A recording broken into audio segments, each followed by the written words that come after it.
پاکستان کی 16ویں قومی اسمبلی کے لیے 9 منتخب ارکان نے حلف اٹھا لیا ہے۔ پاکستانی میڈیا کے مطابق نئی قومی اسمبلی کا اجلاس مقررہ وقت سے 1 گھنٹے کی تاخیر سے شروع ہوا۔ قومی اسمبلی کے آج کے اجلاس کی صدارت سابق اسپیکر راجہ پرویز اشرف نے کی اور انہوں نے ہی 9 منتخب ارکان سے حلف لیا۔ موجودہ قومی اسمبلی کا ایوان 336 ارکان پر مشتمل ہے۔ قومی اسمبلی کی 266 نشستوں پر براہ راست انتخابات کے ذریعے ارکان منتخب ہوتے ہیں۔ باقی ارکان مخصوص نشستوں پر ایوان کا حصہ بنتے ہیں۔ اس درمیان قومی اسمبلی کے اسپیکر اور ڈپٹی اسپیکر کے لیے مسلم لیگ نون اور اس کے اتحادیوں اور پی ٹی آئی کی حمایت یافتہ سنی اتحاد کونسل اور اتحادیوں کی طرف سے نامزد امیدواروں کے کاغذات نامزدگی جمع کرا دیے گئے۔ مسلم لیگ نون اور اتحادیوں کی طرف سے اسپیکر کے لیے سردار ایاز صادق جبکہ ڈپٹی اسپیکر کے لیے پیپلز پارٹی کے غلام مصطفیٰ شاہ نامزد امیدوار ہیں۔ پی ٹی آئی کی حمایت یافتہ سنی اتحاد کونسل اور اتحادیوں کی طرف سے اسپیکر کے لیے عامر ڈوگر اور ڈپٹی اسپیکر کے لیے جنید اکبر نے کاغذات نامزدگی جمع کرائے ہیں۔ ادھر بابر سلیم سواتی خیبر پختونخوا اور عبدالخالق اچکزئی بلوچستان اسمبلی کے اسپیکر منتخب ہو گئے اور انہوں نے اپنے اپنے عہدوں کا حلف اٹھا لیا۔ اسپیکر خیبر پختونخوا اسمبلی کے الیکشن کے لیے 106 ووٹ ڈالے گئے۔ بابر سلیم سواتی نے 89 اور احسان اللہ میاں خیل نے 17 ووٹ لیے۔ اسپیکر کے عہدے کے لیے بابر سلیم سواتی اور احسان اللہ میاں خیل مد مقابل تھے جبکہ ڈپٹی اسپیکر کے عہدے کے لیے سریہ بی بی اور ارباب وسیم کے درمیان مقابلہ تھا۔ سریہ بی بی نے 87 جبکہ ارباب وسیم نے 19 ووٹ لیے۔ بابر سلیم سواتی اور سریہ بی بی کو پی ٹی آئی کے حمایت یافتہ آزاد اراکین کی حمایت حاصل تھی جبکہ احسان اللہ میاں خیل اور ارباب وسیم کو Peoples Party, P T I, parliamentarians اور نون لیگ کی حمایت حاصل تھی۔ ادھر مسلم لیگ نون کے رہنما کیپٹن ریٹائر عبدالخالق اچکزئی بلا مقابلہ اسپیکر بلوچستان اسمبلی جبکہ پیپلز پارٹی کی غزالہ گولا بلا مقابلہ ڈپٹی اسپیکر منتخب ہو گئیں۔ 9 منتخب اسپیکر بلوچستان اسمبلی عبدالخالق اچکزئی نے میڈیا سے گفتگو کرتے ہوئے کہا کہ بلوچستان کی تمام جماعتوں کا مشکور ہوں جنہوں نے مجھ پر اعتماد کیا۔ کوشش ہوگی کہ تمام جماعتوں کو ساتھ لے کر چلوں۔ تمام اراکین قابل قدر ہیں۔ کوشش ہوگی کہ ایوان کو منصفانہ طور پر لے کر چلیں۔ واضح رہے کہ اسپیکر بلوچستان اسمبلی کے لیے کیپٹن ریٹائر عبدالخالق اچکزئی جبکہ ڈپٹی اسپیکر کے لیے پیپلز پارٹی سے غزالہ نے کاغذات نامزدگی فارم جمع کرائے، تاہم مقررہ وقت تک دیگر سیاسی جماعتوں کی جانب سے کسی بھی امیدوار نے کاغذات نامزدگی فارم جمع نہیں کروایا، جس کے بعد دونوں رہنما بلا مقابلہ منتخب ہو گئے۔ حزب اللہ لبنان نے شمالی مقبوضہ فلسطین میں صہیونی فوج کے ٹھکانوں کو نشانہ بنایا ہے۔ موصولہ خبروں کے مطابق حزب اللہ لبنان نے آج جمعرات کو اپنے ایک بیان میں کہا ہے کہ فلسطینی قوم کی استقامت و مزاحمت کی حمایت میں شمالی مقبوضہ فلسطین کے جلل علام فوجی اڈے کے اطراف میں صہیونی فوجیوں کو راکٹ حملوں کا نشانہ بنایا ہے۔ صہیونی میڈیا نے بھی آج جمعرات کو ایک رپورٹ میں کہا ہے کہ لبنان سے شمالی مقبوضہ فلسطین کے صہیونی آبادی والے علاقے شلومی پر متعدد راکٹ داغے گئے ہیں اور کم از کم اس ٹاؤن میں 5 دھماکوں کی آوازیں سنائی دی ہیں۔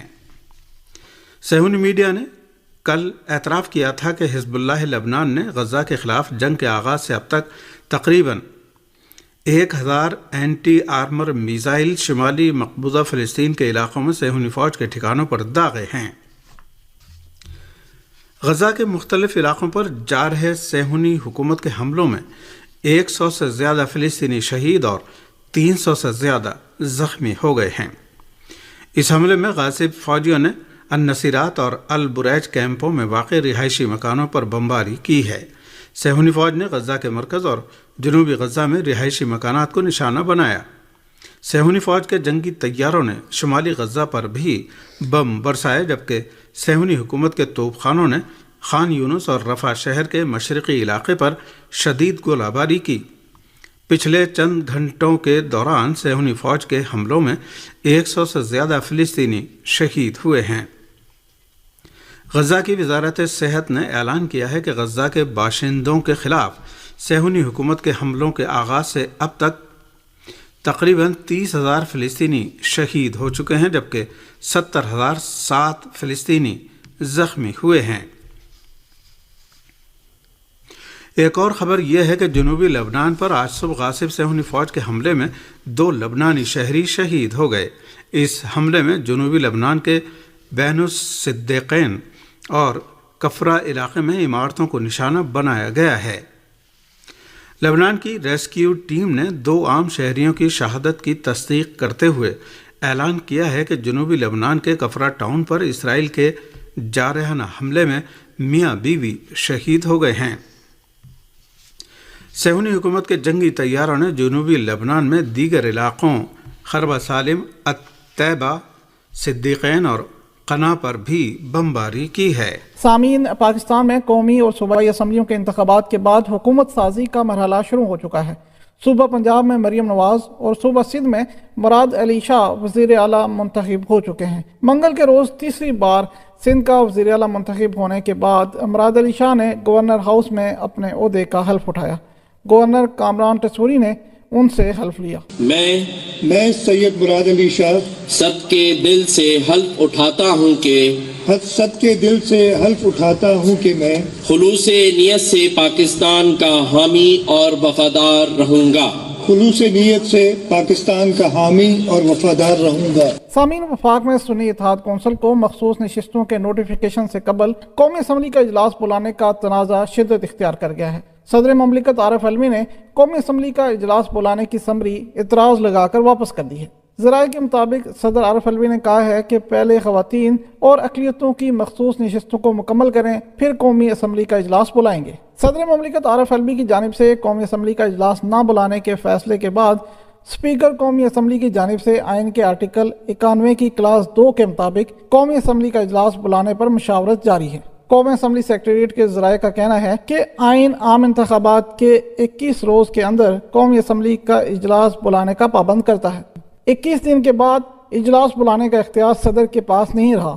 آئین کا آرٹیکل بڑا واضح ہے کہ 21 روز میں اسمبلی اجلاس طلب کیا جائے۔ یہ آئین سے جو کھیل کھیلا جا رہا ہے ایک اچھا ٹریڈیشن ہم نہیں قائم کر رہے۔ یہ چاہیے تھا کہ بڑے گریسفلی اس کو میٹر کو ہینڈل کیا جاتا، لیکن آئین بڑا کلیئر ہے۔ میں نے ابھی آپ کے سامنے پڑھا ہے کہ 26، 27، 28 تو ان کا پرابلم تھا۔ 29 کو وہ سمن اپروو کر دے تو 29 کو بھی ہو سکتا ہے، لیکن آٹومیٹکلی 29 کو اجلاس ہونا ہے۔ Chairman Peoples Party Bilawal Bhutto Zardari نے کہا ہے کہ صدر آئین توڑتے ہوئے اپنا فرض نہیں نبھا رہے۔ صدر پر آئین توڑنے کے 2 مقدمات ہونے چاہیے۔ کانسٹیٹیوشن میں کلیئرلی لکھا ہوا ہے کہ ہر حال میں آپ نے 29 فیبری تک اسمبلی کو سمن کرنا ہے۔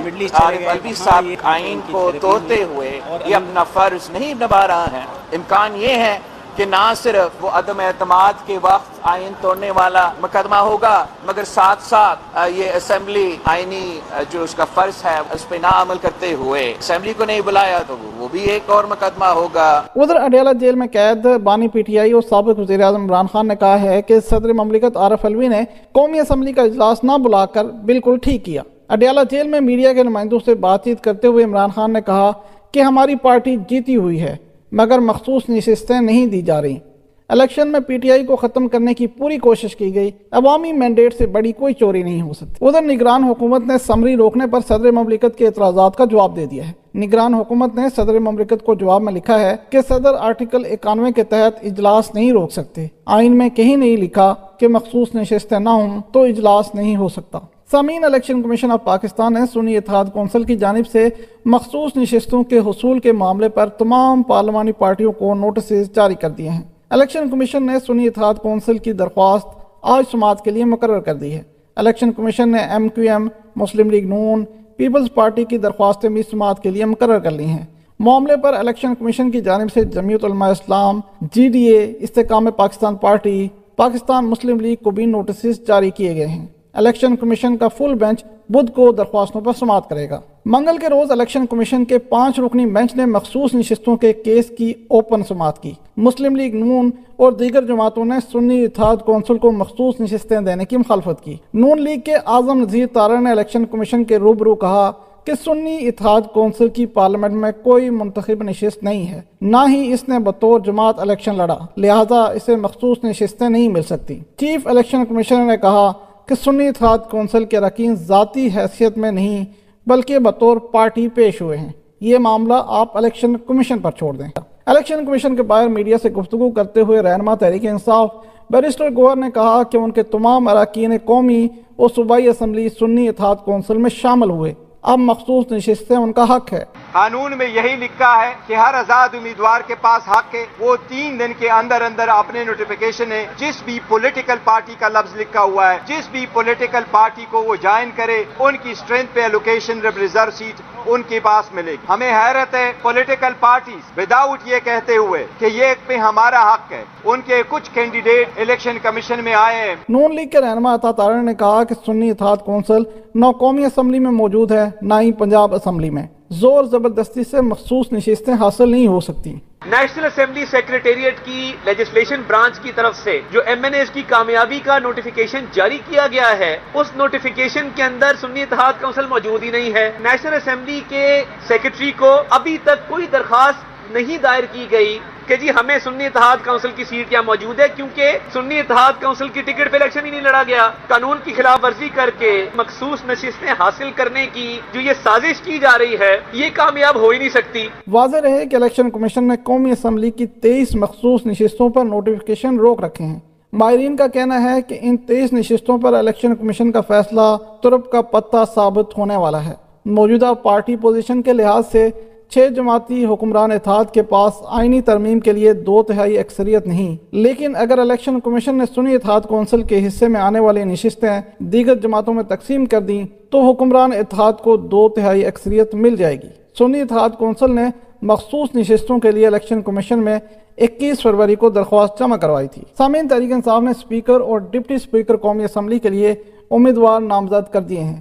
اڈیالہ جیل میں بانی تحریک انصاف عمران خان سے ملاقات کے بعد میڈیا سے گفتگو کرتے ہوئے PTI رہنما عمر ایوب نے ان نامزدگیوں کا اعلان کیا۔ اسپیکر کی سیٹ کے لیے نو منتخب رکن ملتان سے عامر ڈوگر صاحب کو نامنیٹ کیا ہے پاکستان تحریک انصاف کی طرف سے، اور ڈپٹی اسپیکر کی سیٹ کے لیے الیکشن لڑنے کے لیے ملکنڈ سے ہمارے نو منتخب ممبر جنید خان صاحب کو، ان دونوں ساتھیوں کی بڑی قربانیاں ہیں۔